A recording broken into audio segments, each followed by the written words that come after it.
support offer. There we go, we're being recorded. And so hopefully it's going to be really useful for you all to hear from a range of different areas about the kind of support that they've got on offer, and some different examples from areas as well.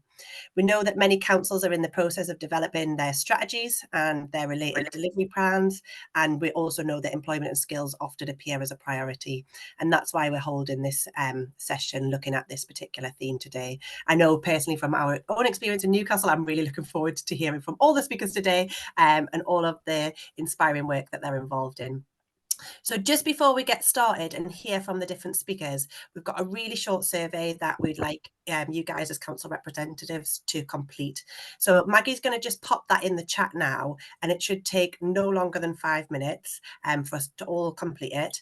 It's completely confidential, and it's just to inform and shape the work of the local authority network. So if everyone wouldn't mind just taking a few minutes to quickly complete this, and if there's more than one representative from your council, don't worry, we'll merge the responses. Just while we've all got you here, rather than sending it off into the ether, we thought we'll quickly just take a few minutes to go through that now, please. So if you could just have a look in the chat, and we'll take a few minutes. Thanks.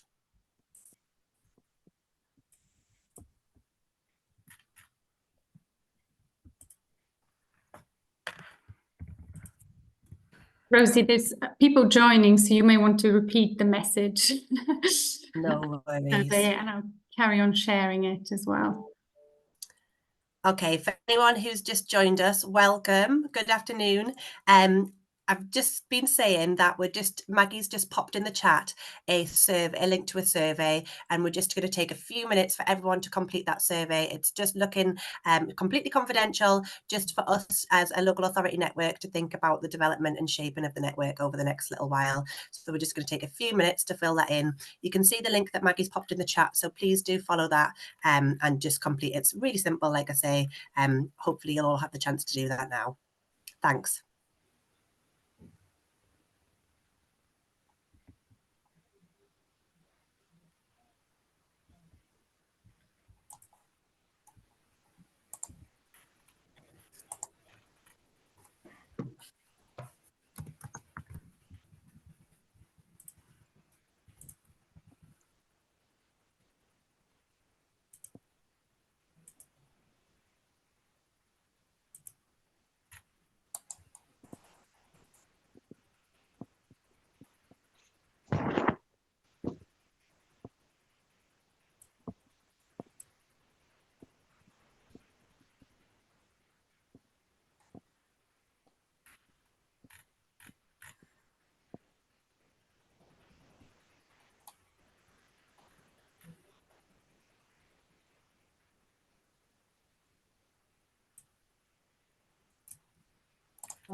我1點半先至開完會啊！聽嘢啦，其實係可以食嘅，唔該晒。Okay, hopefully everybody has had a chance to have a look at that and fill that in. And can I just remind everyone just to keep on mute if you're not speaking, just so that everybody can hear, please? That would be brilliant. So yeah, thank you everyone. Really appreciate and the feedback will be super useful to help guide and shape the local authority network and these thematic network meetings going forward. And yes, for whoever popped it in the chat, it definitely was meant to say resettlement. That was a typo, so apologies about that. Okay. So now we're going to look at employment and skills. We're going to hear from a number of different local authorities, and then hopefully we've got around half an hour at the end for questions and some discussion time as well. So as the speakers are going through their slides, feel free to pop any questions or queries in the chat, and we can come to them at the end, but we're not going to have time during the speaker sessions to go to questions directly. We'll do all of that at the end of the session. Okay, so first we're going to hear from Barnet Borough Council around their early interventions in contingency accommodation pilot. So over to Ramisa and Gemma, who are going to talk to us about that today. Thanks. Thank you for having us. Just give me a second while the presentation loads up. And I want to put it on present mode, hopefully. Has that come up for everyone? Is the screen? Yep. So thank you for having us today to talk about sort of our volunteering opportunity that we've currently got going on in the borough. Just to give it just to go through sort of the process, sort of set the context as to why we thought that our pilot would be a good idea. So essentially we wanted to create early interventions in contingency hotels, and the reasons why. So as we know, I'm sure none of this comes as a surprise to anyone on this meeting, but asylum seekers are placed in contingency hotels indefinitely, so their lives are on hold. We looked at our Census 2021 data, and we know that a lot of our sanctuary seekers that are currently coming into the borough are quite reflective of some of our older sanctuary seeking communities that we have. And we know that many of them are likely to stay in the borough. We want to give them sort of the right opportunity so that they can grow and sort of thrive as well. We've moved away from the idea that they're just here temporarily or they're transient or that they're going to leave the borough, and really want to welcome them in as much as possible and see them as Barnet residents, sort of equal to all our other residents that we have as well. And so we were thinking of just new ways of welcoming them in and making sure that they thrive, making sure that they have what they need in order to sort of, have a good sort of happy place in Barnet, and that makes sure that they are right at the heart of everything that we do. Again, not news to anyone, but sanctuary seekers or people placed in contingency hotels experience social isolation. They're often faced with sort of hotel overcrowding, and they don't have many opportunities to sort of socialize, go outside and sort of get to know the borough that they're in. And so the idea was that we try to create something that gets them out, gets them sort of exploring borough, making sure, that they feel active and feel like they belong to Barnet as well, especially if they go on to sort of reside here in the longer term. We also wanted to give them more opportunities. Obviously, we have ESOL classes that are run through sort of our partners, but it's a different sort of opportunity to improve their English and to also give them the opportunity to restart their careers and rebuild their lives in the UK, give them the experience in a professional setting. We know that many of them will come with sort of a wide range of sort of skills, but to sort of just make it sort of adapt to how things work here. And then on the right, you'll sort of see some data that's taken from our Census 2021, sort of 3%, which is, I think, the highest across London, I think highest in the country. 3% of people in Barnet are actually born in Iran, and that's quite reflective of the sanctuary seekers that we have in the contingency hotels. And then you can sort of see the breakup of our ethnic group across our entire population. So it's about 43% of not white, and then about 63% are not British at all, or don't come from that sort of ethnic background. So we wanted to make sure that we had something in place, as we know many of the people continue to live here. So partnership working, this entire pilot has been done sort of as a piece of work with many of our partners. We first discussed it in our partnership asylum strategy group. We discussed our ambitions around becoming a borough of sanctuary, and then we sort of identified things that we would like to do and that we think would be really beneficial for our sanctuary seekers. And that's where we identified a gap in sort of volunteering or employment opportunities. So our pilot has actually been co-produced with a number of different partners. So we have New Citizens Gateway, which is one of our commissioned sort of refugee organisations, Persian Advice Bureau, Volunteering Barnet, who's a partner in our Barnet Together Alliance, which is sort of our voluntary sector partnership. We've also got the NHS involved, Barnet and Royal Free Hospital, Barnet Libraries, which is obviously internal, and then a small organisation, a voluntary organisation called the Good Gym. New Citizens Gateway is actually a very close partner to us, and they themselves have volunteers with lived experience. And so we definitely use their sort of valuable insight to build the offer that we're presenting to you today and what's currently going on. And then Volunteering Barnet is sort of distinguished in Barnet. They have a lot of experience and a wealth of knowledge on how volunteering works and how to sort of engage people and make sure that volunteering experience is super sort of beneficial and super positive, and that everyone takes something away from it. As part of our partnership working prior to starting the pilot, we thought it was essential to get everyone sort of with a good foundation of knowledge on what this asylum process is like and what sort of the key sort of facts and data and just general information that would be helpful as they are welcoming sort of a vulnerable group of people. So we offered that through New Citizens Gateway to the organisations offering the volunteering, but also some of our internal colleagues, as we know, moving into sort of Borough of Sanctuary, we want everyone to sort of have a good knowledge about the asylum process or the refugee process and that type of thing. So what is the volunteering offer that we have? So we actually currently have 3 organisations focusing on sort of different sectors. We have Barnet Libraries, which is very sort of walkable distance from where we're doing the pilot at a specific hotel. So that's focusing on sort of events, library management, sort of befriending, meet and greet as well. We have the hospital setting, which is a meet and greet and hospital admin. And then the Good Gym is actually really sort of innovative sort of organisation that combines physical activity, so sort of running or walking or something along those lines, to a place where you do sort of a do good activity, so litter picking, tree planting, helping someone sort of clear their garden, things like that, things that are sort of a bit more good for our planet. Currently, we have a small pot of opportunities. We've currently limited it to 15 until we sort of see uptake, just to be able to provide some more one-on-one support for every person that sort of registers. But we have sort of included a question, which you'll see in a later slide, about is there anything else that people want to do? We want to make sure that we're not dictating what opportunities there are, but making sure that we're constantly evolving the pilot and making sure that we're representing what our sanctuary seekers want. And then on the right, we just came up with some guidelines. So through sort of working in our little steering group, we wanted to make sure that there was sort of a uniform approach across the organisations that are offering the volunteering.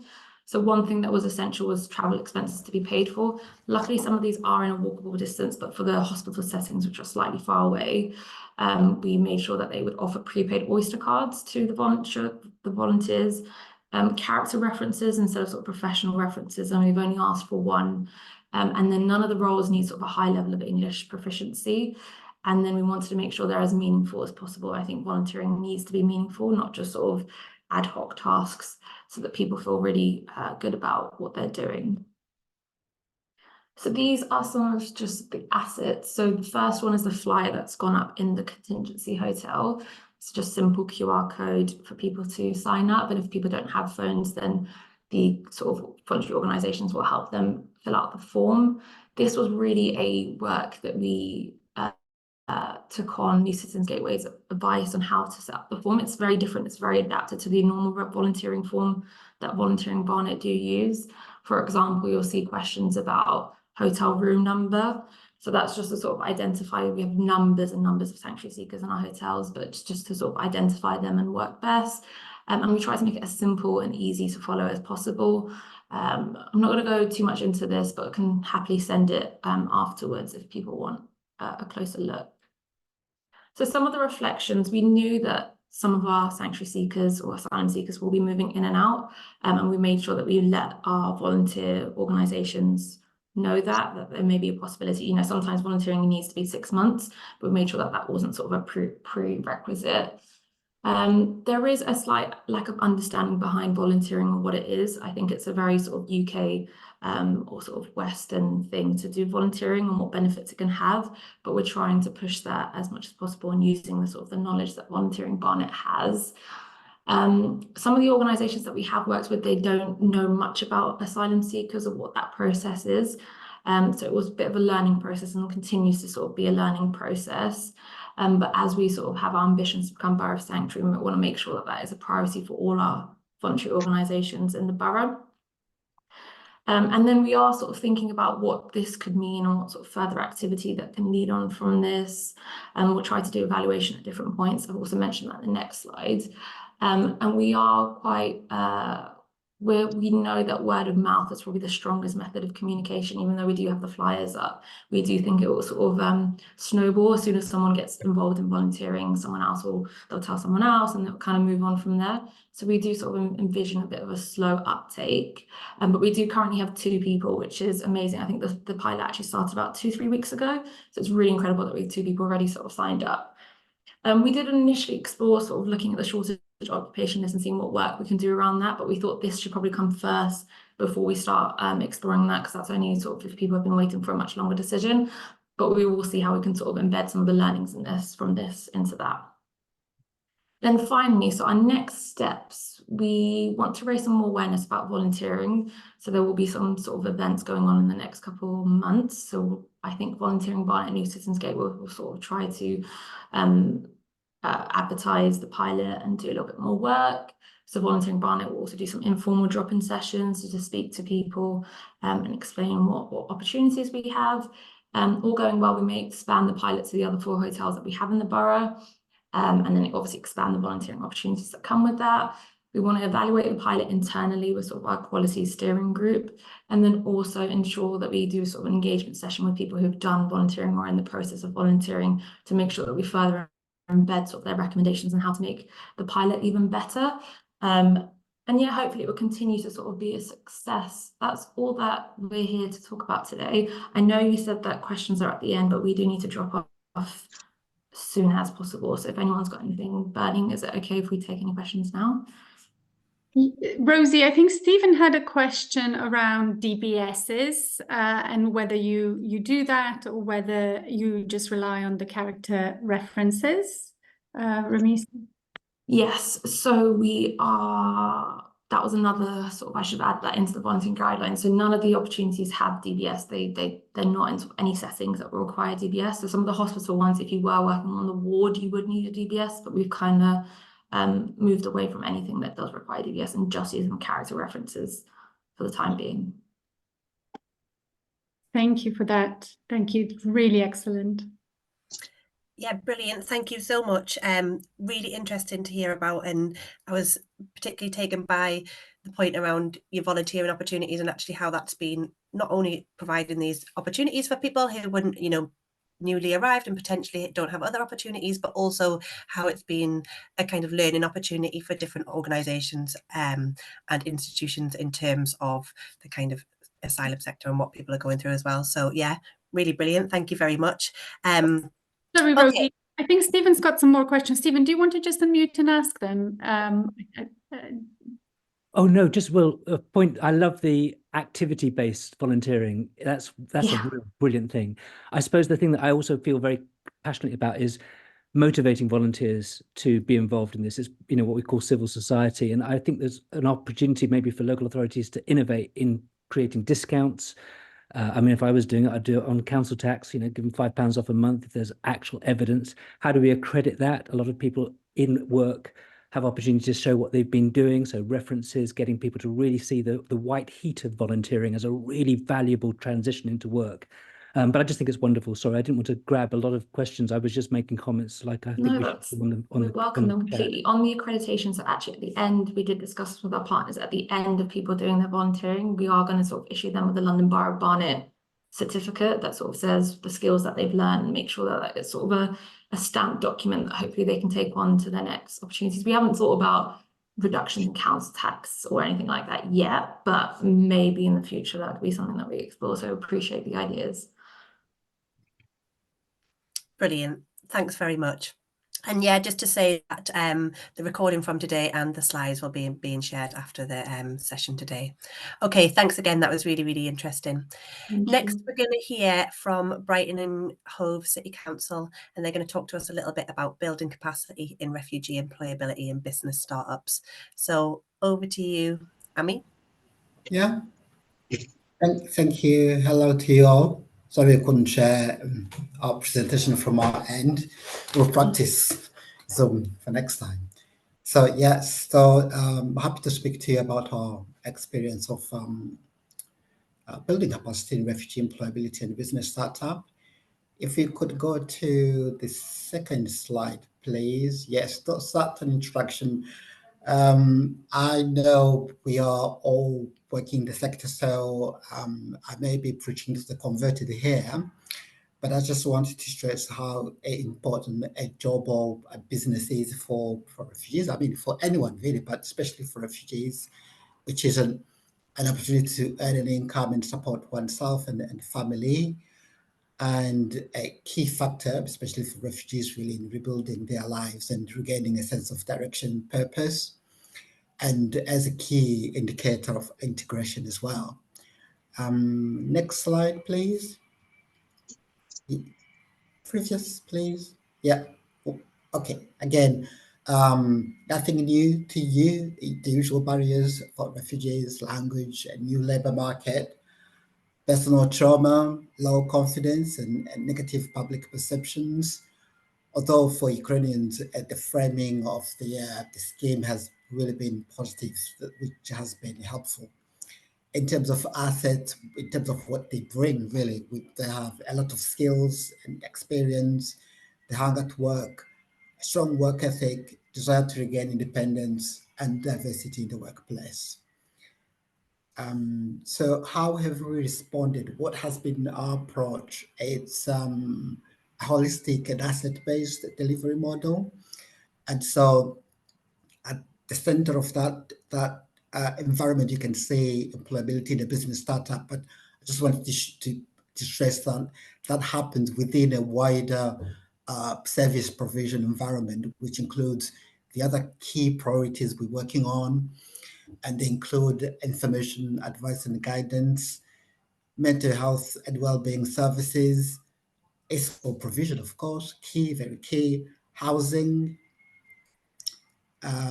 community cohesion and integration for adult and young people, and capacity building for emerging refugee community groups.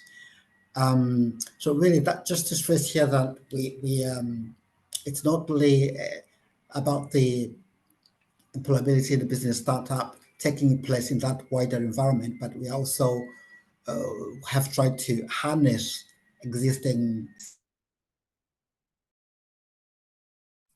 You're just on mute. We lost you there. Am I back? Yeah.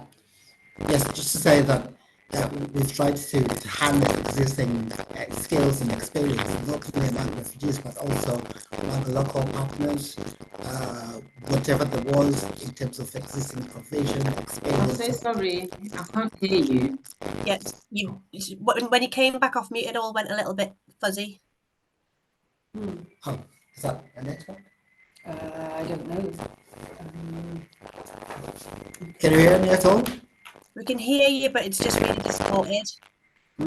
Okay, so we're using our Wi-Fi, which isn't great. Let me see if I can connect to.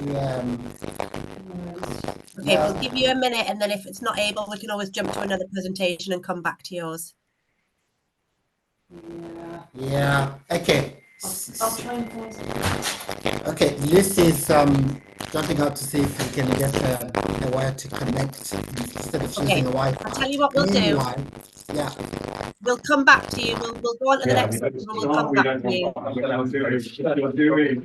Okay, fine. Okay. Thanks. Right. Okay. Slight change to the schedule, but we're going to hand over now to Lewisham to talk about Lewisham Works and FaceWork Futures. And I know we've got a team from Lewisham of Katia, Elena and Stephen. So over to you guys, and then we can jump back to Brighton and Hove after your presentation. So yeah, thanks, Lewisham.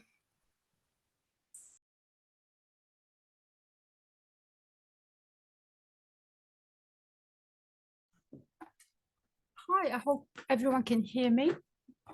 Yeah. My name is Elena. I am one of the advisors at Lewisham Works. At Lewisham, we are committed to helping sanctuary seekers build a new life in the borough of Lewisham, and we recognize their barriers. Therefore, we have created a special support system to work with them.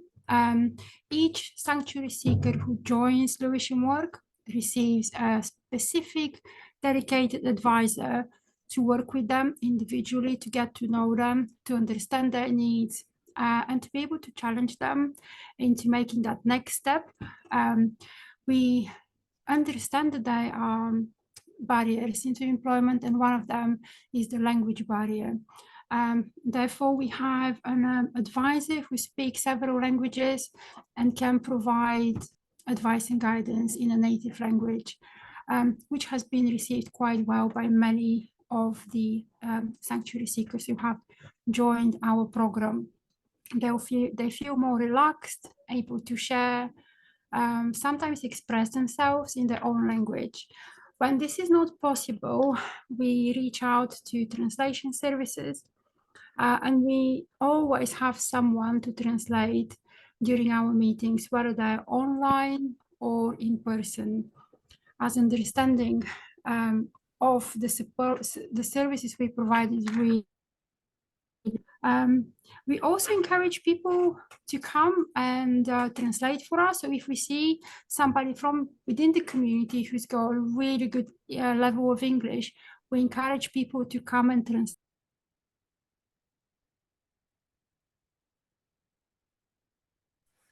Oh, all the technical issues hitting us this afternoon. Oh dear, oh dear. Shall we move to Stephen, and then when Helena's come back, we'll get Sounds like a good plan. Thanks. Okay, folks, I hope you can hear me and the sound is good. My name is Steve, and I have the privilege of running a non-profit organization called FaceWork. And just as somebody who's outside, I'm not funded by the local authority, let me just give you all such a massive shout out. The work that you're doing, the stuff that I'm hearing today, it just inspires me. And it's really, really important that we recognize the work that we're doing is really about saving lives, supporting people, and really helping those furthest from the labor market, particularly getting to work. So we've had a relationship with Lewisham. There was some ex-ESF funding, and they asked us, would we house or work with one woman from Ukraine? When she came to work with our project, which is really running co-working spaces in our community, we said to her, what would she like to do? And she said she wants to work with the 270 odd families from Ukraine in Lewisham. So we set up something called FaceWork Ukraine. It's now been developed into a wider program where we're on Thursdays running FaceWork Ukraine, which allows them to come into our co-working space. That's another model of providing a place of welcome, of warmth, of good quality Wi-Fi. And we're now adapting that to another project, which is for Afghan, Syrian, and Iraqi refugees. And instead of calling it FaceWork Afghanistan or FaceWork Syria, it's just now called FaceWork Futures. Really important, isn't it, that we protect people's labels? We don't want to call them refugees or migrants, asylum seekers. These words can be very triggering for different audiences. And we've worked with 120 Ukrainian refugees for a year, and we've actually employed 2 Ukrainians to run that. This is one of the most exciting elements of our project. If we can work with, train, and support refugees to support themselves, isn't this important? Don't we need refugees who are great career coaches, mentors, trainers, presenters, advocates? And that's part of the ethos of our work. On the next slide, I'm just going to show you how we would structure this day. We basically, I know people talk about co-design a lot, but it is so important to start by saying, what do those we have the privilege of working with need? And of course they'll say English, and we say, well, we're not an ESOL provider, and we wouldn't purport to be. So we're just focusing on English language for work, and those huge terms like resilience and teamwork and problem solving, good communication, empathy, these are languages that come up in an interview. So it's really focused on employability training, but from that agenda that you can see, we do things like networking skills, set up your own business, self-employment, meeting employers. And a lot of this work is done, I'm sure, by all of those people on this program here. And just because it's routine and deemed CVs and interview practice, these are things that are important. We are innovating with live streaming using Instagram and also now YouTube. We've invested in 3 very high quality video cameras, and one of our Ukrainian young men who doesn't speak very much English as well was a great videographer. So he's doing that. And I think if we can always think about the diaspora, there are 8 million Ukrainians abroad, 1 million in Canada, 1 million in Poland to start with. Some of the things that we can be sharing and developing here, not only is good at reaching the retail industry, the people in the room, but also stakeholders who can learn from what we're doing. In the next slide, Katia, just this kind of way of structuring this is we'd start with allowing people to come to this co-working space, which is an old members club, an old working men's club. And placemaking is so important. And anybody listening to this call with a local authority hat on, thinking about developing their employment strategy and the jobs locally, if you're not thinking about co-working spaces, you're missing a huge opportunity. On the 16th of April at one of our co-working spaces in Peckham, in the local neighbourhood here, we're running a conference called Co-working Plus, and co-working providers, whether they're local authorities or private enterprises or communities, can be doing much more to reach those furthest from the labour market. The whole phrase is working, co-working. So why aren't those places where we can develop career guidance, develop mentoring, and as we do at FaceWork, provide skills training? We have a psychological support group. We're not a therapist, but we have found somebody from the Ukraine community who's qualified to do that. We then have this tea and talk group. That's why I love the earlier presentation about volunteering. How do you get integration, not just skills training, but how do you get people knowing their neighbor? And that English language course is good. And then we'll do a 2-hour session. And we had 40 people last week on a session on how do you set up your own business and bringing people who've done it from the Ukraine community to come and do it. That's the power of that. And then networking, just having a drink at the bar for 2 hours, sometimes pushing them out is really important part of learning, believe you me. And so what I want to just leave you with is just 6 or 7 simple takeaways of what we've learned. We are a learning organization. All of us have to be learning, don't we? This is tough stuff. But we do need to have curriculum innovation. This is around the user's needs. We have a really big emphasis on soft skills. Even in Ukraine, people don't do small talk. We could have a big discussion about that. But soft skills, communication, talking to people, working in teams, these are the things. Hard skills will get you the job. Soft skills will grow your career. So we've done a lot of work on this, and that booklet that's there, you can download and copy and use if you need to. The second thing is all the time we're thinking about legacy. So I've been to Ukraine 3 times in this last year. We can't purport to work with people from these countries unless we have a really deep empathetic understanding and solidarity with them. And doing the live stream is also part of that. I'm really keen to develop replication. I think this idea of training refugees in providing employment support is really simple. And if other courses, other boroughs wanted to think about replicating the structure and the course that we've done, what a privilege would be to work with 3 or 4 volunteers. But currently, Katia and I are trying to work with the DWP to try and get as part of their partnership fund, especially in this time of slippage, some funding to actually create jobs as interns in this program. 4th, hospitality and venue. Very quickly, I've made the point, co-working plus, get people in places where they meet other people. Work is primarily social. That creates a real value, especially if there's a social element. We have a bar in our places. Training to lead, teach once, learn twice. This is the pedagogy that we talk about. We have to encourage people, if they're not ready to present, to go away. One of the women did a session on LinkedIn. She wasn't an expert, but the quality of her work, because she was just a little bit further ahead of somebody else, was brilliant.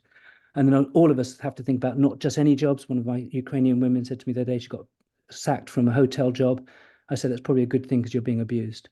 In other words, I said to her, go back to training and do something that you were doing earlier, even if it's a longer journey. So quality jobs is really important. And the last thing, you would have me say this, but Katia is doing such a fantastic job. Lewisham was the first borough of sanctuary. It's now working with partners, including businesses, that make that message not just a local authority message. We all have to be part of the borough of sanctuary. So if I've got things that I can share, I'm here to help and learn, as I have done already from this wonderful session. Thanks, Katia. Back to you. Thank Katia, you. Elena's back if we want to skip back slides. Okay, so let's try Elena because that was her turn. Thank I'm you. not sure that she is here. Is she? I'm here. I hope you can hear me all. Yeah, with great. bad reception.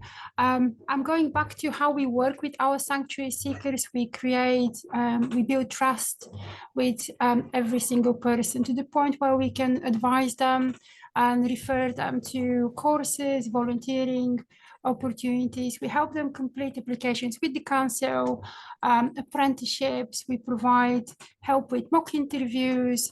When people are selected for an interview, we refer them to companies such as Dress for Success and Suited and Booted, where they can get interview clothes. And once successful, they are able to go back and get 5 outfits for the role that they have been successful in securing. And this can be a life-changing experience for someone, because having a new outfit, feeling good and comfortable. Oh, Just really doesn't want us to hear from dear, Elena today, does it? No, the tech is really letting us down. Okay, I'll do very quickly my bit. I know we are kind of overrunning a little bit.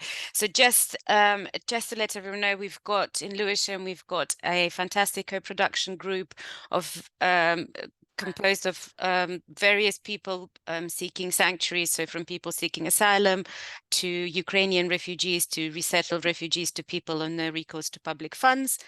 And we've been, as part of that work, the group itself has decided on some priorities. So what is it that they're really interested in working? And interestingly, to me, the two of the three projects really focused on thriving. So my focus as a part of Sanctuary Manager, a lot of it is on surviving, but actually the group, as in the sanctuary seekers surviving, not becoming homeless, etc. And actually what the group was really interested in is thriving. So I wanted to very quickly talk about the two projects to do with employability. So one is internships, and people particularly wanted internships at the council, believe it or not. So very keen to work for Lewisham Council. We haven't quite got there, to be fair, but it's looked at currently as part of the wider strategy. But what we are looking at, as Stephen has already referred to, so we're hoping to set up internships for people seeking sanctuary at Facework Futures.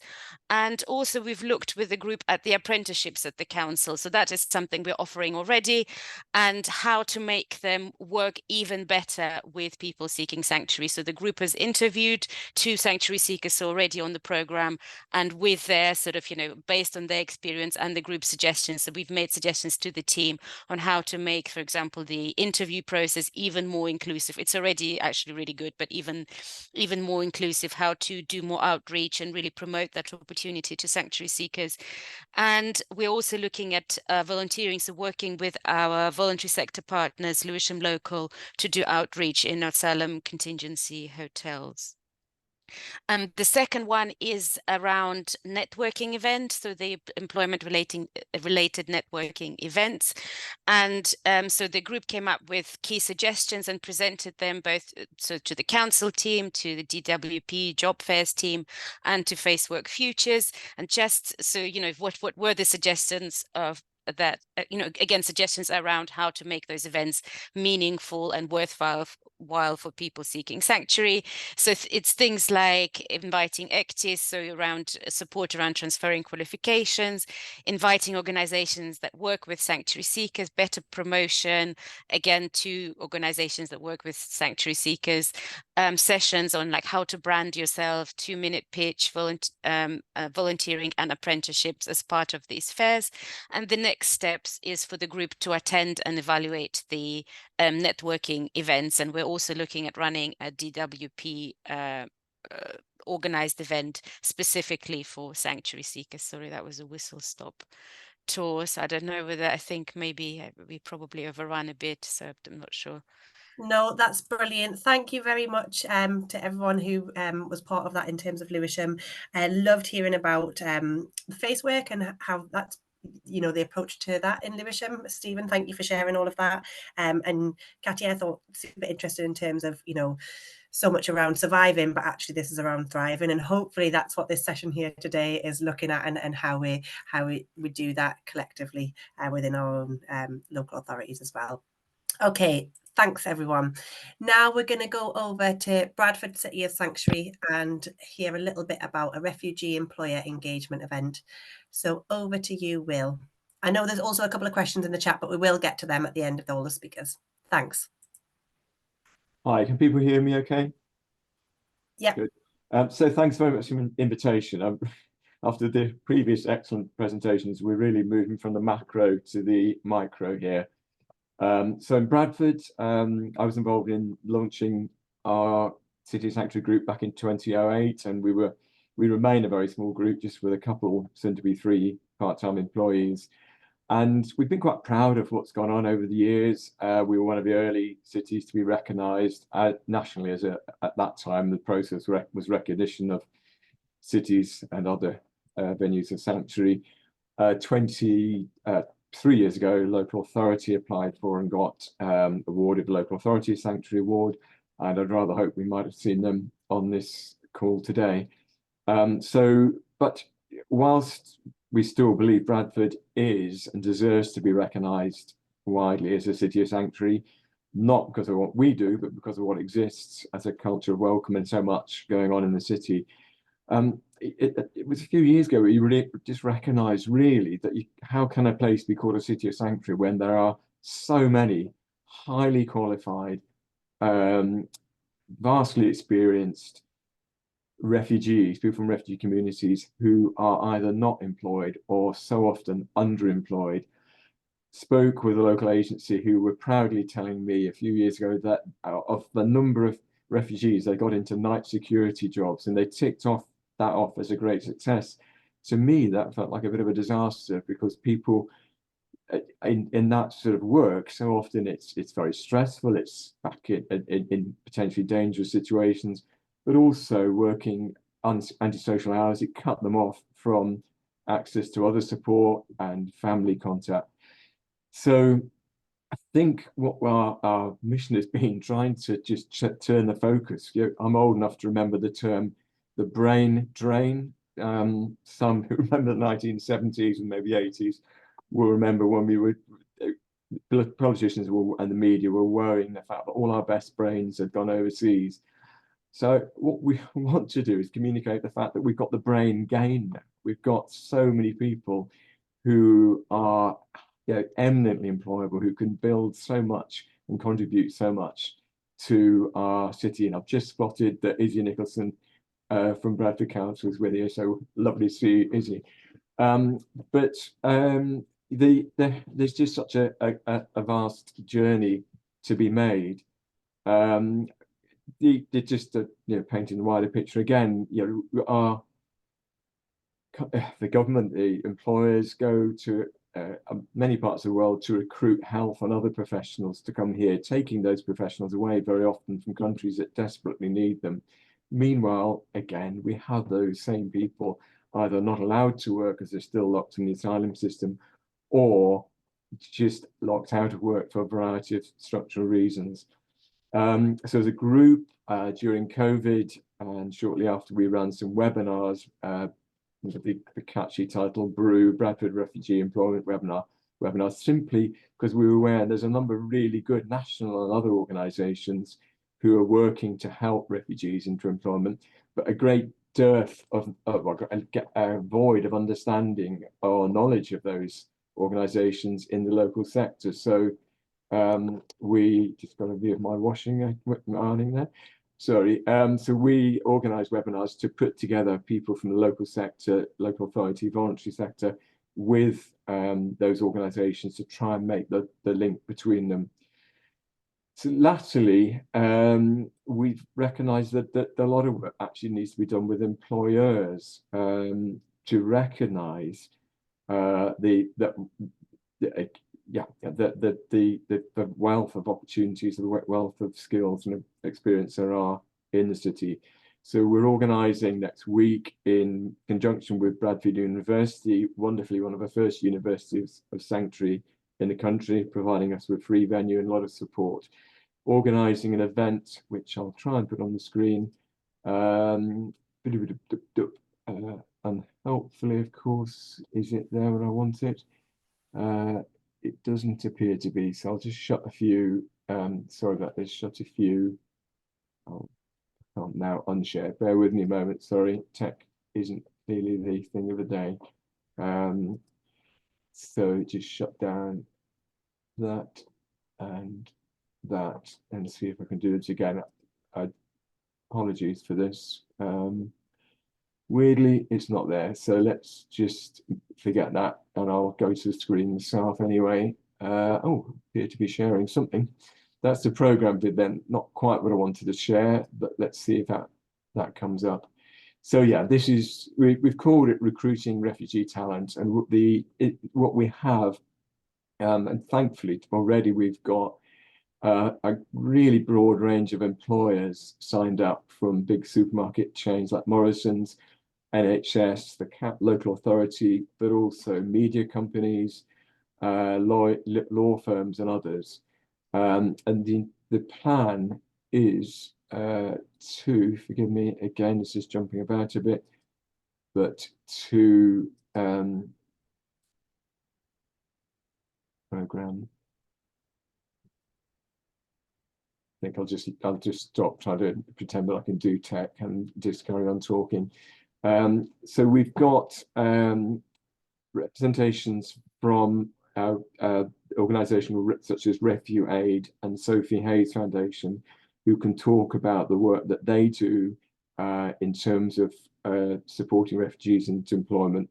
We've got some good practice examples not least from our wonderful healthcare provider in Bradford, Bevan Healthcare, who have got a great track record of taking on refugees as volunteers and supporting them into employment within the organisation. Then we've got a couple of Q&A sessions with people with lived experience, able to articulate the challenges that they've had in terms of finding suitable employment, or in many cases still experiencing, and also a Q&A session with local organisations and others providing support. So this is rather rambling. So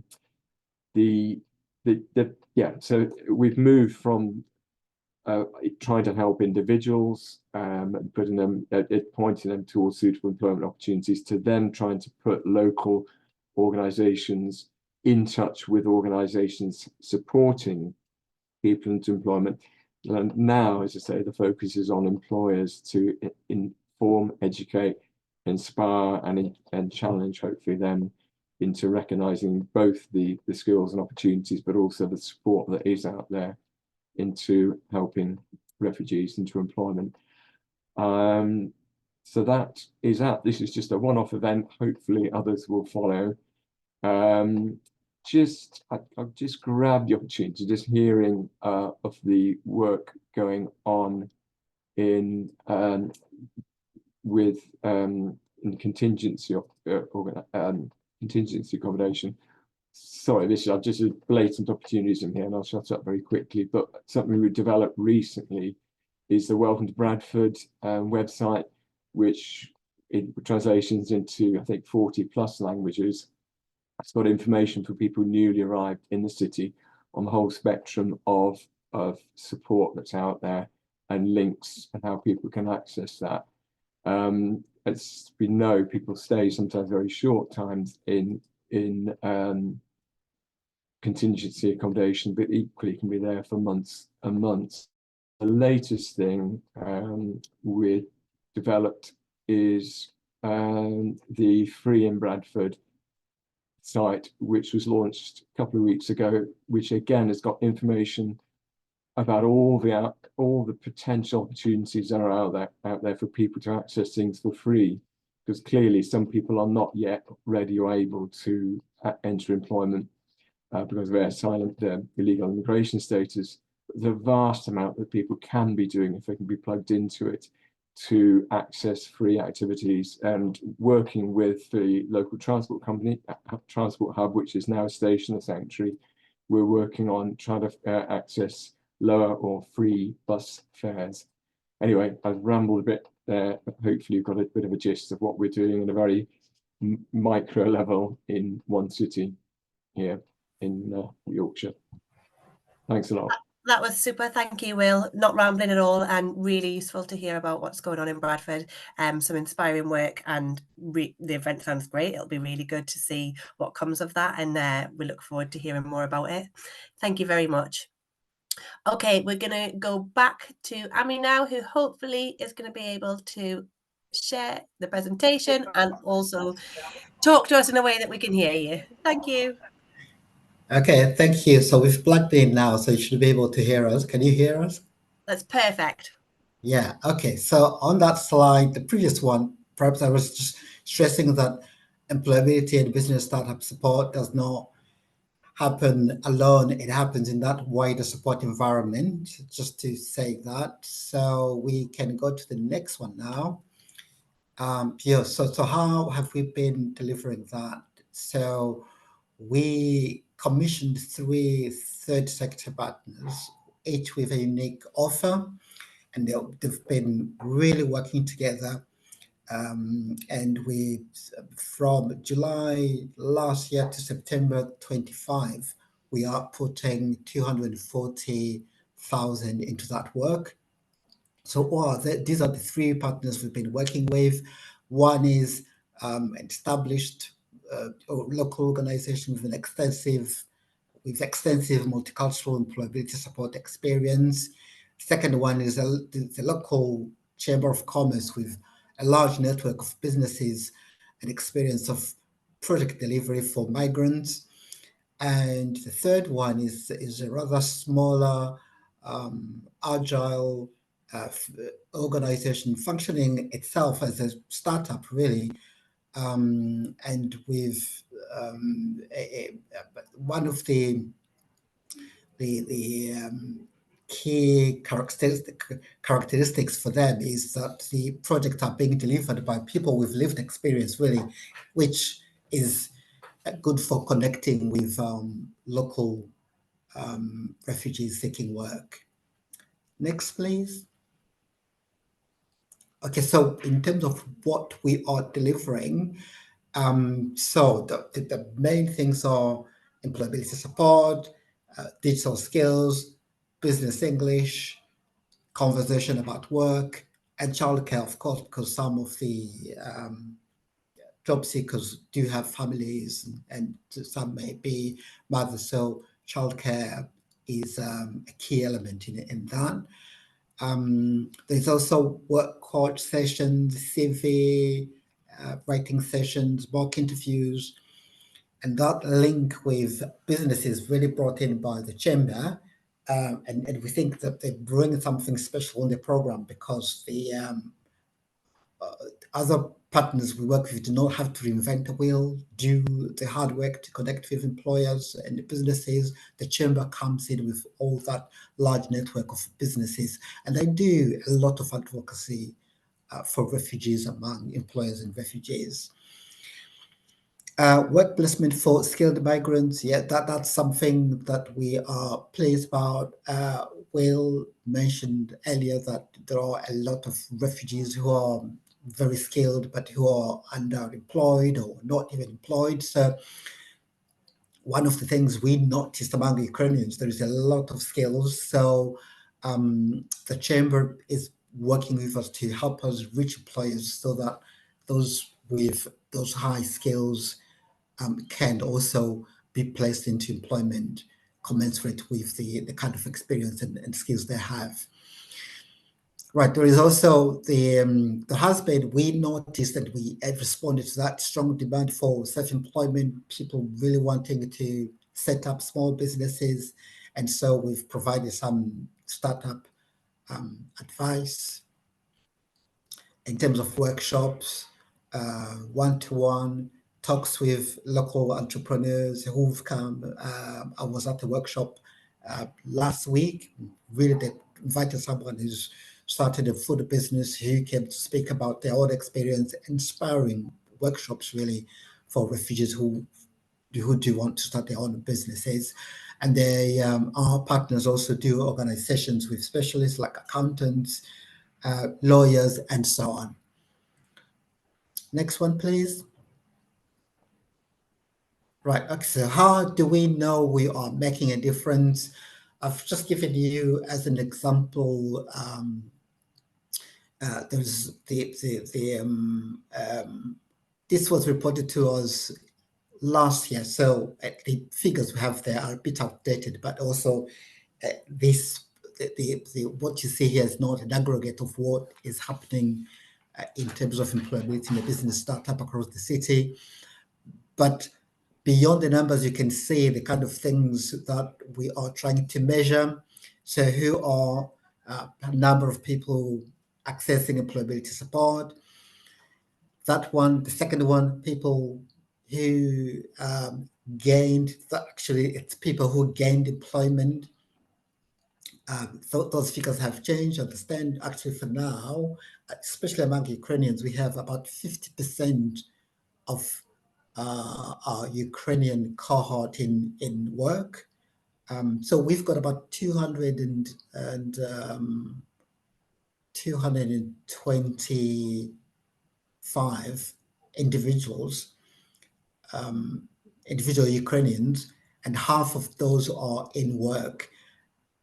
Part of it, almost 50-50 full-time and 50% in part-time work. All of that is useful really because some may start in part-time work and then move into full-time work. So the other measurements include people who become closer to employment, those who access life skills or ESOL training, financial or digital skills training, volunteering, work English, and people who attend business startup advice sessions. Next one is the next slide, please. Yeah. Okay. So we are starting to learn some things which are useful, really.